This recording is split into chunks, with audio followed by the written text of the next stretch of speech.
I will dominate, and this is Thorin's channel. The guy who, if I keep on associating with him, will get me banned on Twitch eventually. People might remember, even though on paper it looks awesome to be in all these finals in a row, to be going to Worlds every time with 100 Thieves, a lot of people thought at the end of this run of 100 Thieves, though, the team looked like it was a bit like tired. Like even the style of play, people remember at the end, like the team could just never close a game. It was like you could do well the first part, but something went wrong with the macro and it just didn't develop. A lot of people on paper might say just run the roster back, stay in 100 Thieves. How do you end up going to Golden Guardians after this? I mean, after that, I think... So we made 3 back-to-back finals. We won 1 championship, and the 100 days, like, people loved us. But I think in the end, that's when like esports, at least in or League of Legends in general in NA, was kind of like dying out compared to before, you know. So I think they were paying us, I guess, too much, and it was kind of, even though we were going to 3 finals back to back, I felt like they weren't getting like what they were expecting, you know, like in terms of like whether that's sponsorship or like the attention just from everyone. So they just felt like it wasn't worth anymore to like spend that much money and to be on a top tier esports organization. So they just let us go, or you either had, some players had the choice of like staying with the, you know, like one of the minimum pay or like a really big pay cut. That's where I think I chose to join Golden Guardians again. And like I had Nick Smith, which I had him like as in Arrow. When I first in Arrow. Yeah, in Arrow, like where I first switched to role swap to support, like he was the person who helped me on Golden Guardians Academy. So I knew him as a person. He was the team manager, and I knew he was a really good person. We also had Stixay, which was my previous teammates, like that I loved, you know. So I was really willing to join them, and gladly they accepted me, and we luckily had a really good year there too. But a lot of stories on Golden Guardians too. All right. Well, actually, I do want to ask about this first split, because if people remember, it actually looked like this team was just whatever at the beginning. It was like not actually a very good team. But then obviously in the playoffs, in fact, if people don't remember, the format back then was if you're a lower seed, you don't even get to go in the upper bracket. You just start in the lower bracket, and you did the run all the way to the final. It's only Cloud9 that beat you. Aside from that, you beat every other team in the league. So give me some thoughts on this. Like, this must have been something. Did something change between the split and the playoffs? What happened? How did you get good? I think on Golden Guardians, we always used to think like we are not bad. It's just like it's the matter of like to click. And for me, the biggest flaw I saw when I joined Golden Guardians was we already had Licorice and Stixay on the team. And for me, after seeing them play, I feel like the thing that they lacked the most is they kind of forgot how to win, because they lost for so many years now. And that's a really important thing to know, because, you know, like they were in a sense, I guess, not okay to lose, but like it was just natural for them. Like, you know, they're not expected to win. Like they're just like kind of being at least at most mediocre or like in the bottom tier team, right? And I feel like that kind of mindset is something that I try to change the most. And I think that's where a lot of confrontation that I did to them was coming from, you know, because in the beginning, I think it was true that Licorice and 6-8 were the worst performing players on our team compared to like me, River, and Gori. So a lot of confrontation was going towards them. And also it was even harder for me because the 2 Korean players don't really speak English. Okay. They're pretty blunt in Korean to me about like expressing their opinion. But in the end, those kind of things is just not healthy, you know, like say that like they're saying something about like what their teammates wants to change, but they're saying it in Korean to me, and that kind of can also seem like you're talking back about a teammate, right? And so it was my place where like I will gather those kind of information and like kind of facilitate to Licorice and 6-8 about like, you know, like I wouldn't say like they said that, but I will just tell them, oh, I think you guys should try to improve on this kind of things. And like I feel like I did my best to be really respectful and like productive way and in a genuine way. That's why I think Stixay, I thought we never had a problem, and I know that we don't have a problem because I still talk to him till these days, and he really appreciated me, and I also really appreciated him being really patient. And like, because you know, when someone is always telling you, oh, you're not doing this right, you're not doing that right, like it might sound like a dick moves, Yeah, you of know, course.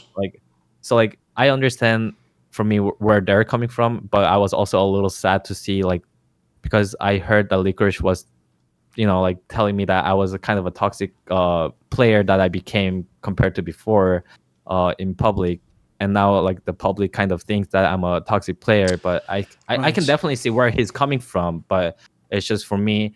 I think I was just trying to do my job, and I was doing my best to facilitate the team and to make it work. Because when Licorice started stepping up and Stixay started stepping up, and I saw Gori like not doing that well, and he was, you know, it was pretty bad because he started blaming the Licorice and Stixay, like that's the reason why he's playing Right. bad. Okay. And I was just pretty honest. I'm like, dude, like you cannot talk to your teammates like that. Like you cannot have those kind of opinions, because when they're playing bad, like I was trying to like help them to improve based on like what we were thinking, and you can't just like have no self accountability. You know what I mean? So for me, like I guess like they didn't really understand that kind of aspects, or like I don't think they know that kind of details, because even coaching staff were coming to me, like we were having like meetings like almost daily, and like they were supporting me about what I was Right. doing, and they thought it was right too. So for me, I think those are the things that I wanted to get it straight. Like I didn't want to talk anything bad about any of my other teammates, because I don't think that's what a teammate should do, and Sure. I still believe in that. But I just want to kind of get that straight, because you know, like I still have my close families and friends that pay attention to those things, even though I don't. And Oh, right. You were kind of worried what feel they sad. think. Right. Yeah, Right. like they're kind of sad that like this is kind of the public image Right. that nowadays I have to other people. So I thought that's why I like, for me, like, it was a great opportunity when you reached out to me, and I really appreciate it, because I've never really had like a time to like discuss about my career, or like what Right. my actual thought about those kind of Sure. things. So it was a great opportunity for me to kind of voice it as well. By the way, along those lines, it sounds like if people even hear how you talked about your teams from CLG to 100 to now when you're in Golden Guardians, it sounds like by the time you're in Golden Guardians, you're like kind of a captain figure. Like you actually are being like more in control of it and trying to help teammates and figure out problems in the team. If we go way back in the day, you were just the guy in the mid lane, just do what you could, play the game. Right? Have you seen that development? Have you feel like you've changed as a player? For sure. I think for sure compared to before, I think starting from Golden Guardian especially, I think they were telling me, like the coaches were straight up telling me, like, we view you as a leader, team leader. Like we need you to step up a little more. And I did feel a lot more weight than before, but like I think I was gladly taking those things. You know, like I'm like that's what I need to make the team succeed, but like that also make myself succeed. You know, so like I was doing it for my own benefit, so I never like thought anything bad about it. It's just something that I have to do more as a veteran, in my opinion. I wanted to ask about some of these teammates. So let me ask about Gori, because here's what people need to know. I know a lot of people, again, like, the joke is when he was on Longship, they're actually really good in LCK, but no one remembers Longship, not a famous brand. And a lot of people probably won't know this detail. He got that award where, like, the old MVP, they made 2 MVPs now, career, like real MVP voted, but they had that one where it was just if you won the most MVPs of the game, you became like player of the split. If people don't know, he was the player of the split in the LCK, like with trophy and all those basic play. And then when he came to LCS, even though you guys were 6th, he was the first team all-pro mid laner. Like, people might not remember it now, but he was actually really good. Like, this guy had real talent, right? Yeah, for sure. Like he definitely has a real talent. Like he was, I think that's one of the main reason why in the beginning of the Golden Guardians, like we were able to be successful, because we're able to be really successful because like he was just mechanically really talented. So like he just gave me and River a really clear plan about playing the game. So like whenever we had time, we will just come through mid and then like get stuff done in mid lane, and then give him resources. I think his biggest weakness was that like stuff that is out of the game, where like he did feel a lot homesick coming into NA. Right. He doesn't know anyone, Sure. and he only have me or River to really talk to. And yeah, just I think the atmosphere in general, I think is the stuff that like he needs help with, and he can be a really great player. But like mechanically and like as a player, I thought he was really good. One of the like best mid laners that I've worked with. And then for River, the interesting thing with him was, I actually think initially people didn't even notice him that much because they were focused on people like Gori, and then when Licorice got good, it's that storyline. But to me, I always thought the interesting thing was every player I interviewed who played with him was telling me like, this guy was like a mastermind or something, like some insane read on the game. What was he like as a jungler? Well, I think I can just straight up say that like he is the best jungler that I've ever had, and that I think I know, because I think he just understands what it takes to win the game. Like, because in the end, I think as a pro player, like we want to win the game, and for him, he doesn't care about his like jungle lead or anything, right? Like, because almost every jungle that I've worked with are talking about like their jungle CS, like, oh, like I'm so far behind because like this enemy jungler has more CS than me. But like for him, for example, like I have this example where in scrims, me and Stixie were just playing our lane, and then we kind of got ganked by enemy jungle when we were winning our lane, and we died. And the first thing he said was, he came to me and said that, oh, like, you should tell me when it's this kind of situation because you're already winning your lane, and my champion doesn't need CS. I can match enemy jungle. So for me, if it happened with different junglers that I've worked with, they usually tell me, why did you die? I'm gonna get so much lead if I just invade him this camp. But he was the first one who was telling me, this is my job to like protect you here, and like, I have to give you resources here, and this is how we're gonna win the game. So for me, like that kind of difference of the view of the game made me realize that how good he was about the game, and he just really understands like what job he has in the game, whether that's engaging or carrying the champion, because he's still capable of playing those carry style champion. Right, when you guys went to MSI, spoiler, it obviously wasn't great. I mean, I will say you did have like a nightmare matchup, which is you did go straight into JDG, who was like the best team in the world at the time. And I will say, to be fair, right, what's funny is I remember watching, because I remember this is where you played Nautilus or Hook Champion. Look, the beginning of the game actually looked good. You like landing some hooks and oh my God, and then after that, look, they were the best team in the world. They just crushed you, obviously. Like, since like this is in theory the peak of when they were at, how good was JDG to play with? JDG was really good, but I think for me, I was more so focused on our team. I was just genuinely surprised how well we were doing versus them. Because yes, on game 3, like I picked a Thresh, and then like we were doing well in the early like shenanigans, but we just got stomped after. But I remember having games where like I think I was playing Rel, and we were so far ahead early, and we were like wiping them, you know, like we were playing really well together as connected.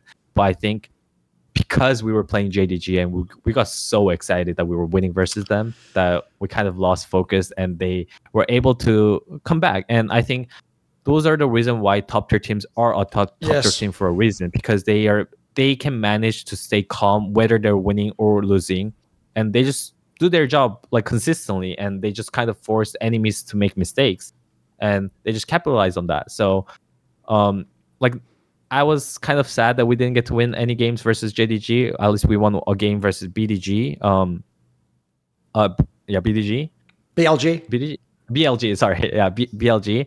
But like JDG, like obviously all the top tier teams, I think they're a top tier team for that reason. Like they just manage to know what their job is and stay consistent at all time. What is, look, I know he obviously plays ADC, but what is Ruler like? This is when a lot of people thought Ruler was like the king. I mean, Ruler is a different beast. Like, I remember, like, because even with FBI and me, I've played versus Ruler, like, in scrims. And with Stixie and me, I played versus him, like, on stage. And it's just, like, I don't know. It just feels unfair because his champion feels like it does more damage than, like, when we play the same champion, you know? Like, sure.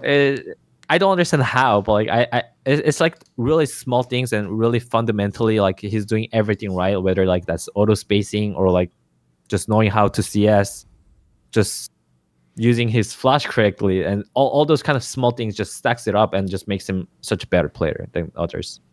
Right. This, I assume, when I ask you about the summer this year, this must be where there are some stories, because it's the other way around. This time in the regular split, you guys were awesome. And everyone's like, oh, they go into Worlds in the finals. And then the problem was in the playoffs, it just went to shit completely. Something must have happened behind the scenes. What happened?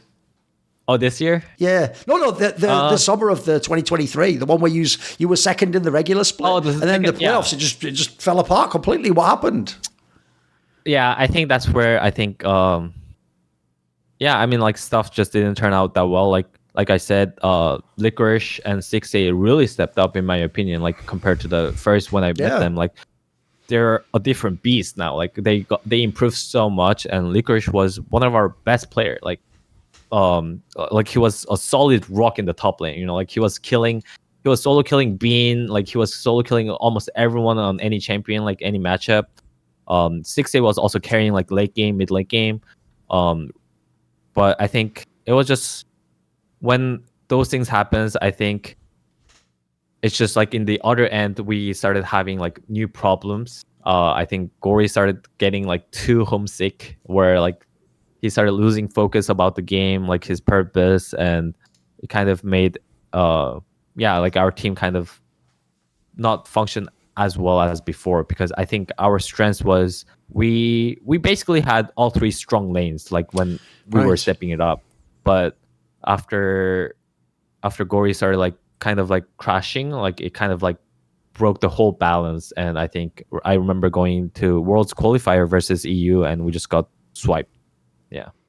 By the way, one thing, since you've mentioned a bunch of times, like in the case of Gori, for example, he got homesick. That's actually something I've always thought is quite underrated when Koreans go. And they don't just go for 1 year, they go for years and years and years. Like people like Sunday, or a bunch of them that went there. I feel like one thing people maybe don't understand if they're Westerners is, I know from when I've lived in Korea briefly, that actually Koreans are really about like, in a weird way, like they all are into the same things. Like everyone's watching the same K-drama and everyone's talking about the same variety show with all the celebrities on and all this, and everyone following the same K-pop songs. And I feel like when people are Korean and they're away from Korea, some of them do miss it a lot. And even just, I'm not talking about like playing an LCK, I mean just the everyday life and, you know, being around their family and experiencing Korean culture. You never got this feeling? Did you ever have that at times? Are you able to overcome it? You've lived in NA a long time now.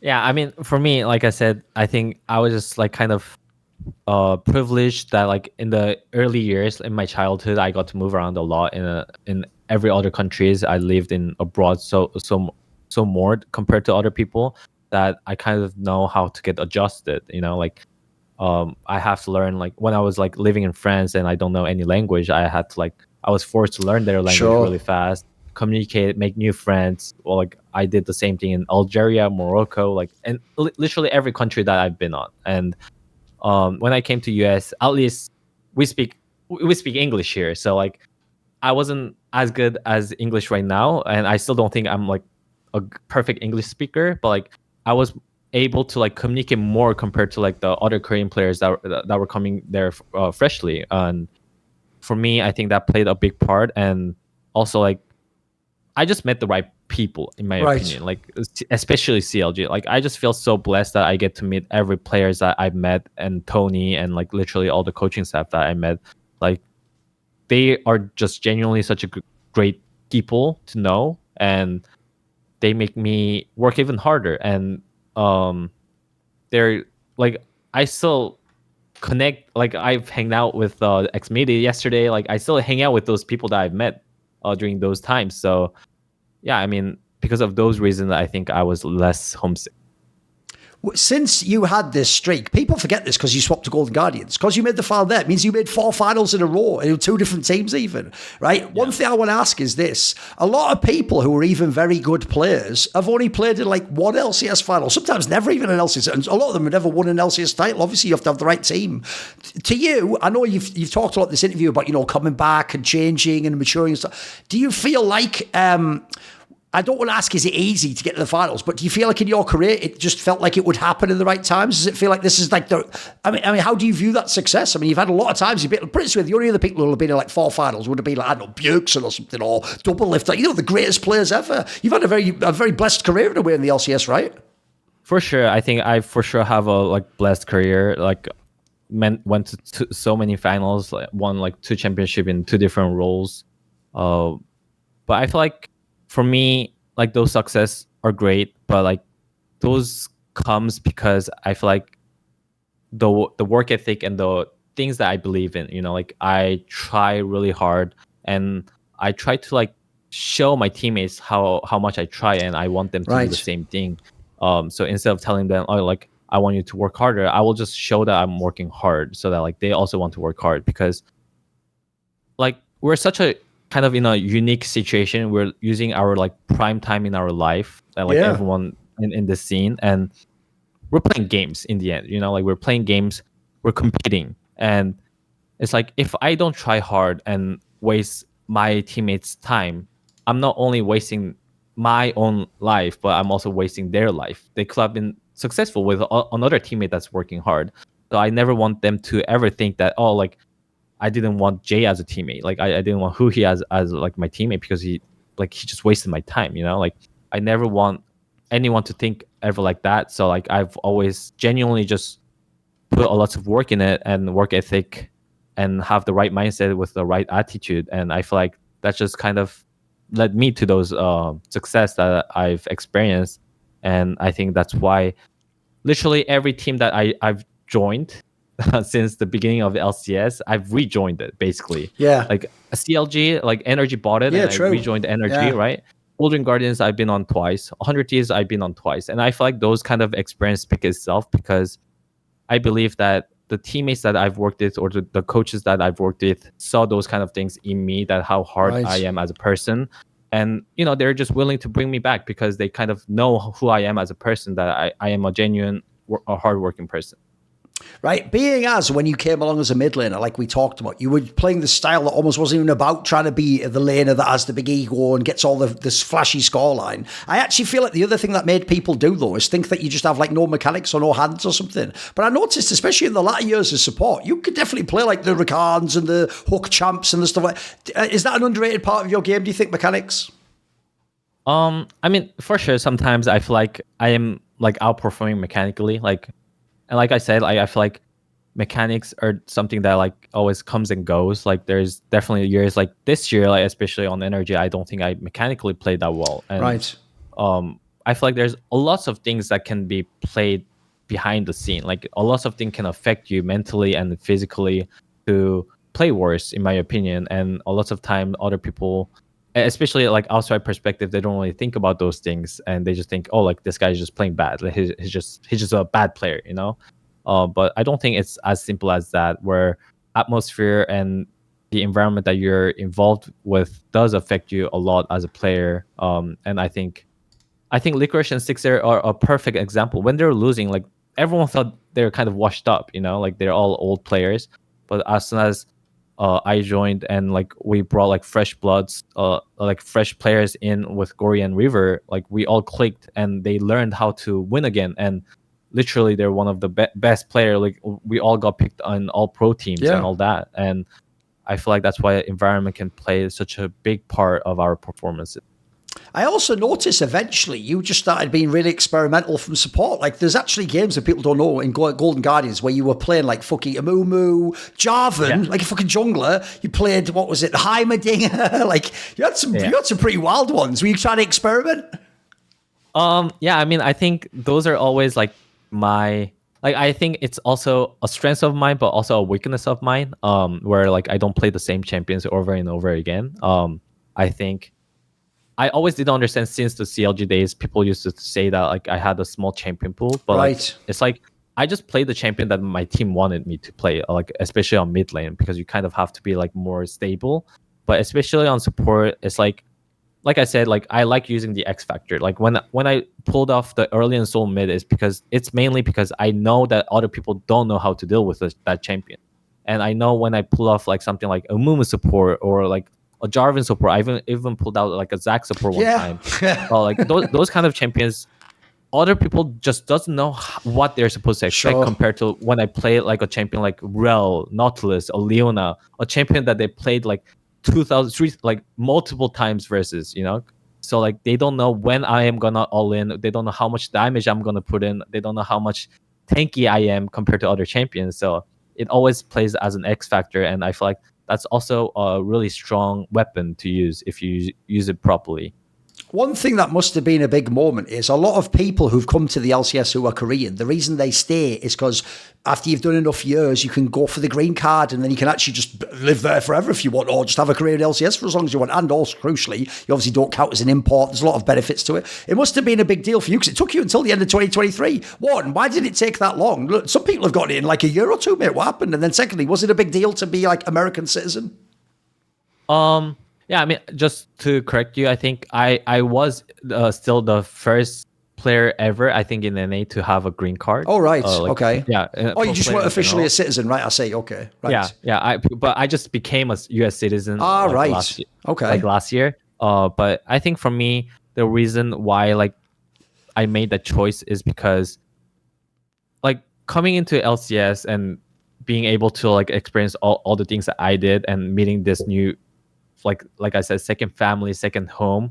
And I've met my fiance. Like I have 2 dogs now. I have life here now. Right. So, like, for me, it just made more sense that I stay here because those are the people that now I am the closest with. Like if I go back to Korea, the only people I really know are my parents.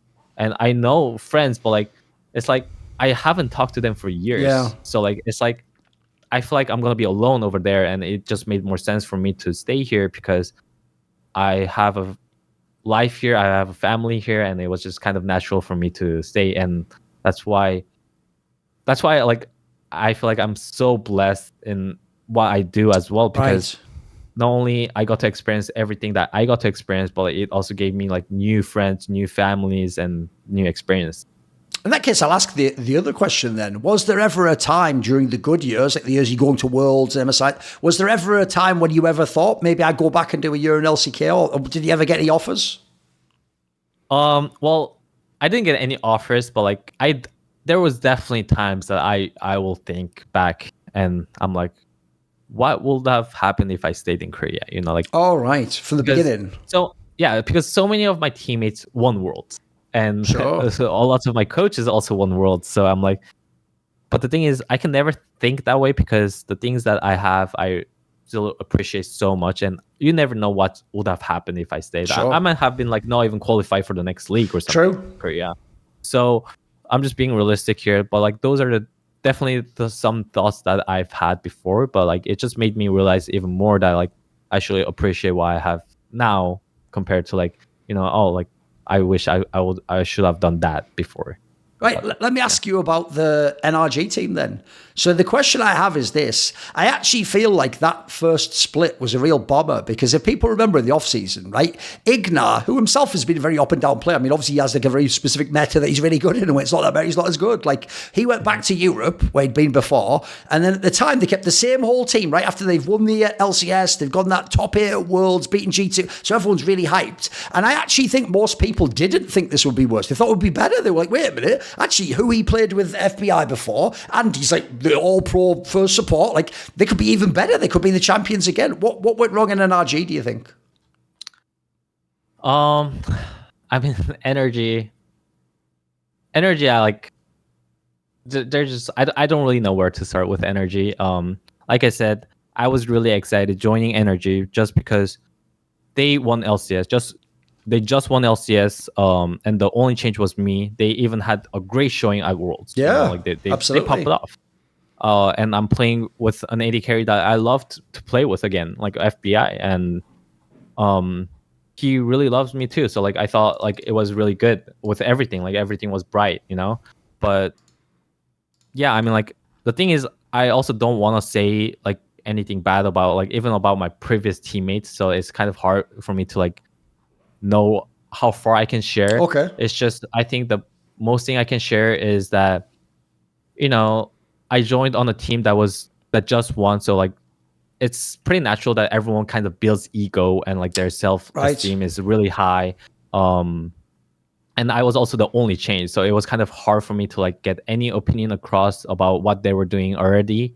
It was just the team direction and the team environment and the culture was just not what I expected at all, like from a organization wise, and just just everything was kind of worse than what I expected, or even like the worst team I've ever been on in general, you know? Right.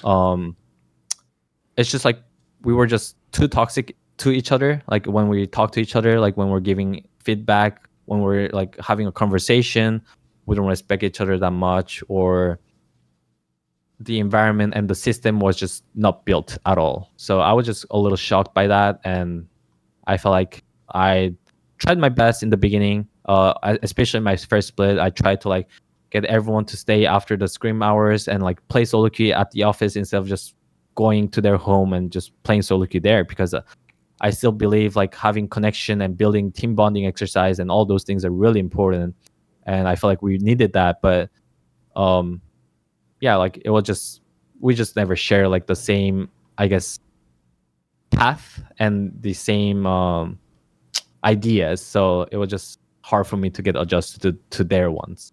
So obviously we don't yet know what the future holds, except that you're going to be on the Disguised Tours team in the LTA. So the obvious question I have there is, that's another team that you're reuniting with, because Abbedagge is there. So are you excited to play with him again? Yeah, for sure. I mean, like as soon as I saw him joining the team, like we've talked, and then like he was also really excited to play with me again, and I'm also really excited to play with him again.